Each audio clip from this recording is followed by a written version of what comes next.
ମୁଁ ପ୍ରଦୀପ ବେହେରା ଆଇନଜୀବୀ ବ୍ରହ୍ମपुର महानगर निगम एथिरे क्लियर कट केस से जो पुओ झील सहित दिनेश झील सहित संपर्क फिजिकल रिलेशन रखी क्लियर कट जेहेतु एथिरे किसी लुचा छपा नहीं डीएनए रिपोर्ट रे क्लियरली आसी दिनेश ही दीपिकार छुआर बापा किंतु दुर्भाग्यवशतः एपर्यंत से संबंध में किसी क्लियरिफाई आईनी एवं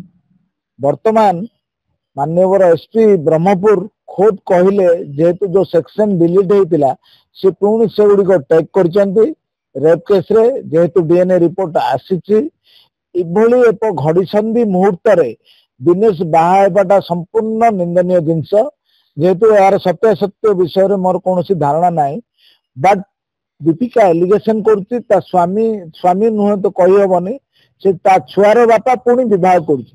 दिगरे पुलिस यत्नवान होगा दरकार जदि सतरे कौटी बाहुची कौन रक्त नथिया बापा ता झील को पुणी एक काम पिपासु दिनेश को पुणी विवाह करुच्ची से जगार आईन तार निश्चय पदक्षेप नेब एसपी महोदय भी कहते से घटनार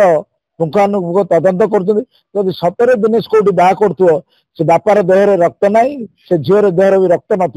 कारण ए जुगरे झील को खेलना भाई भावियाटा संपूर्ण निंदनीय जिनस घटना एवं वर्तमान जो परिस्थिति दे